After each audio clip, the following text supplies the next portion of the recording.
welcome to a skincare video. I thought it'd be fun to go through what I've been using. I will talk often about skincare products that I finish in my empties videos, but it's been a really long time since I talked about my routine as a whole.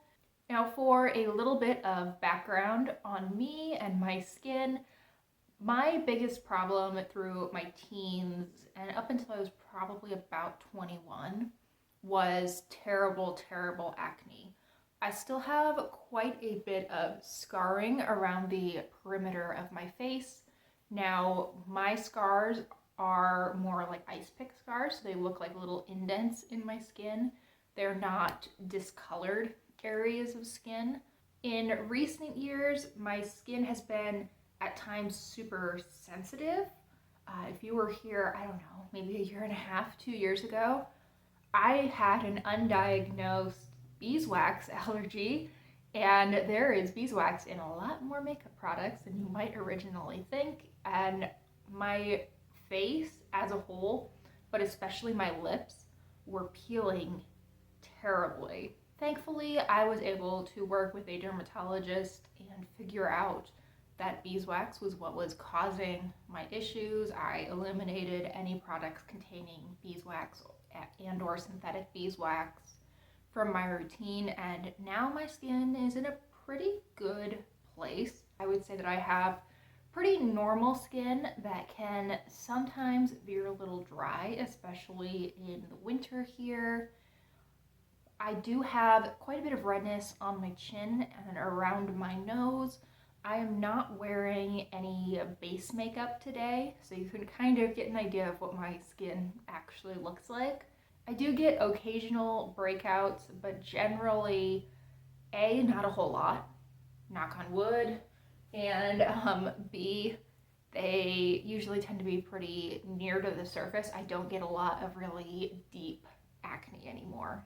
So let's talk about what I've been using. We'll start with the products that I use in the morning. The first thing that I use most mornings is I will just kind of wash my face with water. Maybe I should start using a cleanser in the morning, but I don't care that much. What I use to ensure that any remaining skincare from the night before is gone is this Pixi Glow Tonic. I've been using this for ages, like a year probably. I am super impressed with how long this has lasted me. I use it on a cotton round, not necessarily every morning, but I would say 5 mornings a week I use this, and it's still going strong. I probably have a couple months left with this product. I think the value for money is amazing. I don't know that this is any better than any other toner, but I feel like I use a little bit less, and I like the idea of the Glow Tonic. I like the idea that it is doing a little bit of resurfacing. That is something that I tend to like in skincare. So I've been using that for quite a while. We'll keep on using it. I then follow up with this Clinique Moisture Surge. I love this.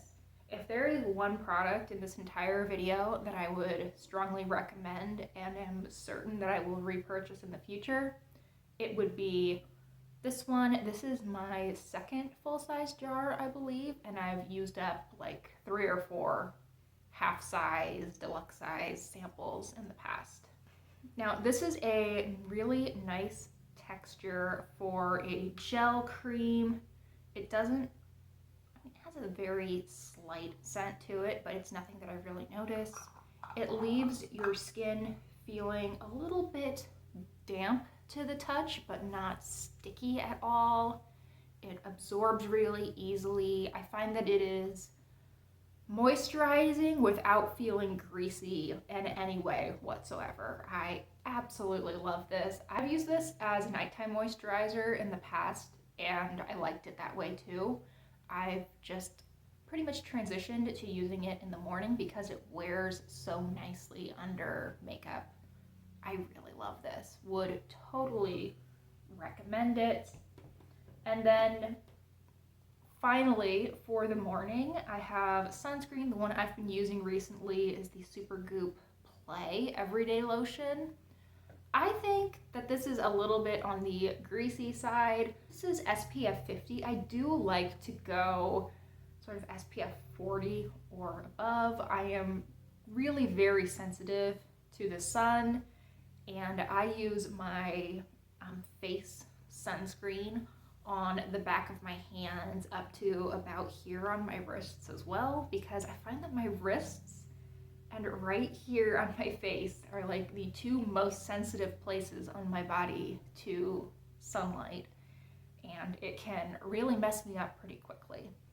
This is not my favorite sunscreen. I have a couple of other ones. I have the invisible sunscreen from Supergoop in my desk at work, and I think I like that one a little bit more, but I would be a little bit worried about using it on an everyday basis.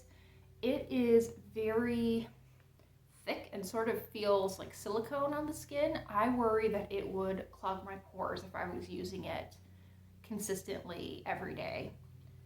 This is a little bit on the greasy side, but it works. It gets the job done. I just probably won't repurchase this exact product going forward. So now let's transition to my evening skincare. I start with some kind of e.l.f. cleanser. I've used quite a variety of different e.l.f. cleansers over the years. I think the one that I'm using right now is the Holy Hydration one.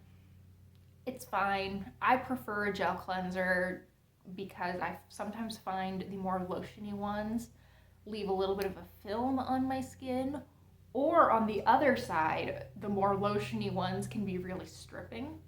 So gel cleansers are how I tend to go.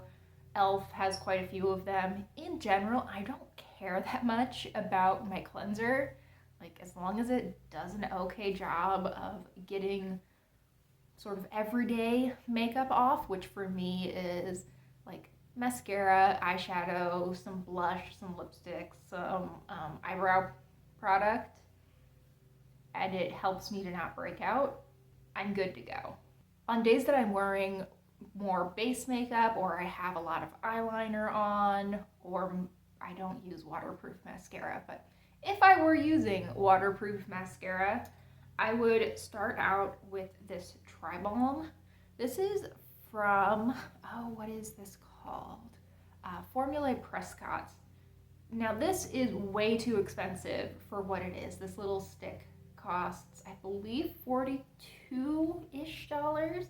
I found it on a British site, which was the only site I could find this size, and I had to run it through a converter. Of course, the actual price in different currencies may vary a little bit. And this is a weird product. I apply it directly from the stick generally, and I just put it all over my face. It's like this really oily texture.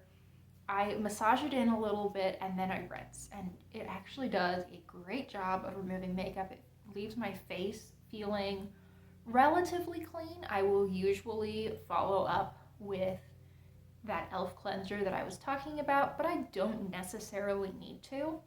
This also works really well to remove eye makeup. If I'm using it for eye makeup, I'll just rub my finger through and massage it right up against my lash line, and it does a great job. Also, it doesn't irritate my eyes.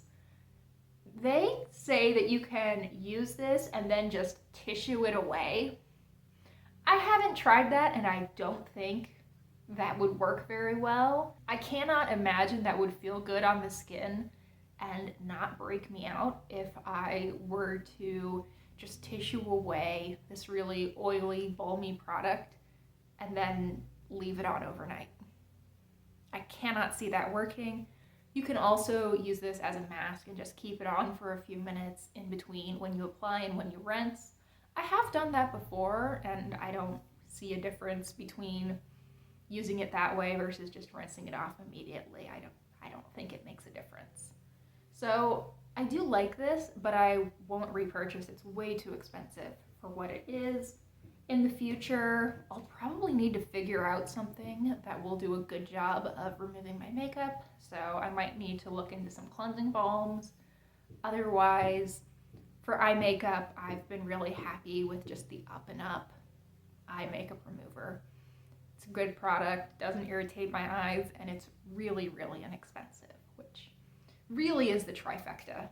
So at this point, my skin is clean. I will occasionally then follow that up with another dose of the Pixi Glow Tonic, but usually not. Usually I keep that for the morning. In the evening, I use one of two serums generally. This is actually an oil. This is from Good Molecules, their Bakuchiol oil blend for dry skin.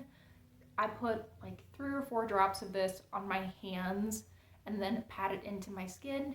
It feels kind of weird going on. It's very slightly warming, but I like the feeling that it leaves behind. I think that small amount of oil really does help to hydrate my skin, and I haven't seen the effects of the Bakuchiol, which is a retinol alternative, but I like the idea that they're there. I did turn 30 recently. I know that my focus in skincare has shifted a little bit towards anti-aging, and I'm a little bit hesitant about real retinol because my skin is already so sensitive to the sun. But I've been really enjoying this so far.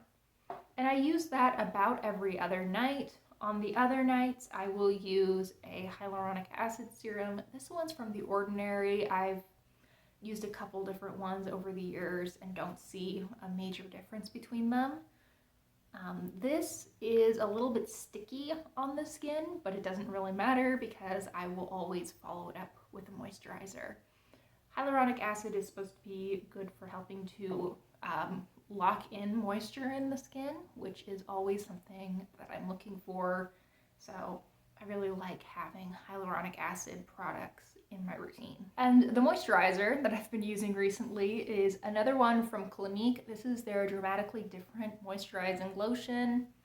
I don't like this. I'm gonna use it up because I have it and I don't dislike it, but I'm not super impressed with this.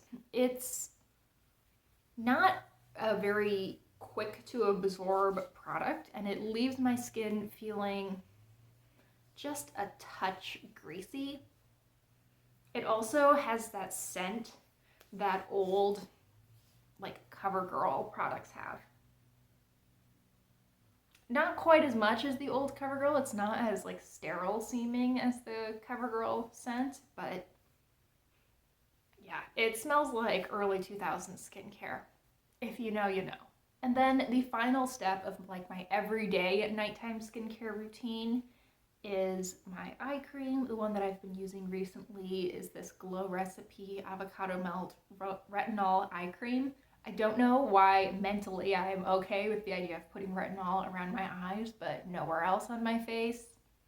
It doesn't make sense, but I've been using this. I haven't had any issues. I also just don't get burnt right around my eyes in the area where I would put this, so it seems like a little bit less of a concern. I think this is fine. It's probably not something that I would repurchase just because the texture is okay. The product itself looks a little bit gross. Like it does. It looks like avocado, like guacamole and like mint chip ice cream had a baby. I don't know what it is about that color, but I find it incredibly unappetizing and gross seeming. I'm fine using it, but it is enough that I wouldn't purchase it again.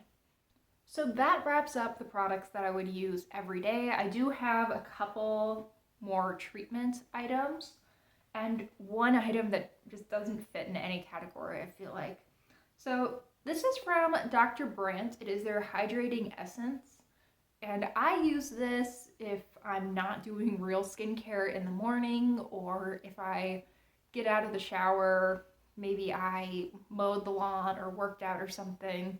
So I showered a lot earlier in the evening than I usually would. And there's still a few hours until I would do my nighttime skincare. I'll use this. I just spritz it on. It feels a little bit moisturizing. I like the feeling of spritzing it on.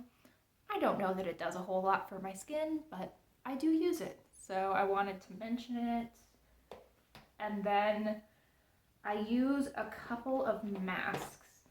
I've been using the Sulwhasoo clarifying mask recently, and this is just the weirdest stuff.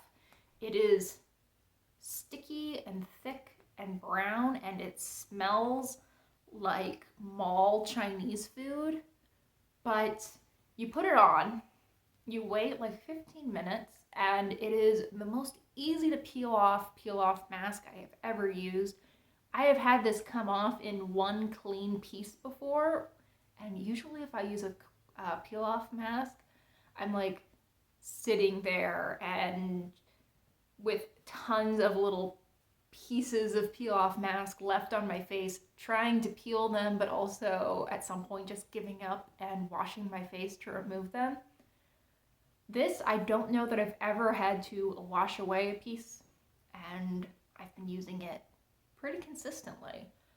I got this on YesStyle, and it was relatively inexpensive. I think this was like $7 or $8, and I've used it, I think 4 or 5 times now, and I'm about halfway through. So I think that value for money, that was a great option. I think that this does help to clarify the skin a little bit. I notice that my pores look a little bit bigger after I have used this, but I almost think that's because maybe some of the gunk that sometimes fills up my pores has been removed. Maybe that's just in my head, but I think this does something, which it should, because it's really kind of a gross product to use. I also like to use a physical exfoliant every once in a while. Recently, what I've been using is this Pumpkin Powerhouse from Bliss. Now, this is a resurfacing and exfoliating enzyme mask. And what you do is you put this like incredibly orange product all over your face. You let it sit for 15 minutes or so, and then while removing, you massage your face and you get a little bit of a physical exfoliant while you're removing it. I've only used this a couple of times so far, but so far so good. What I had been using prior to that, I absolutely loved. This is the only empty that I have in this video, but I felt like I had to mention it. This is from Lush, and it is their Happy Skin. It's their enzymic facial exfoliator. I used this in place of a cleanser when I used it, and I used it about twice a week. I thought that this was so nice. Is there a little bit left in there? Yeah, you can kind of see. It was like a thicker balm feeling product. And then when I spread it over my skin, there were some really fine exfoliating bits in there that I think did a nice job of giving me that physical exfoliant that I was looking for without being too harsh or feeling like it was stripping my skin at all. I also really liked that I didn't have to wait on this product. I didn't have to wait for 10-15 minutes with it on my skin the way I do with the Bliss. I would consider repurchasing this. I got this in an Allure beauty box a couple of months ago. And this is a small size. It's half the size of their usual.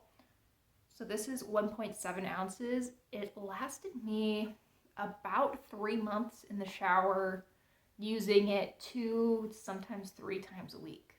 So it lasted a good amount of time. It's a little bit of an expensive product. I think this is around $30 for the full size, which is twice the size of this. I would consider it though. If I were to go to a mall that had a Lush in it, I think Lush is only in malls, at least in my part of the Midwest anyway. I would definitely see if they had this in stock. That about wraps things up. Let me know if there was anything that you found useful, helpful, or interesting in this video. I also love to know what your guys' skincare routines look like. Do you have some great budget alternatives for any of these products? That would always be a very helpful information for me. Thank you so much for watching. I hope you enjoyed. Please consider liking and subscribing if you did, and I hope I see you guys in the next one. Bye!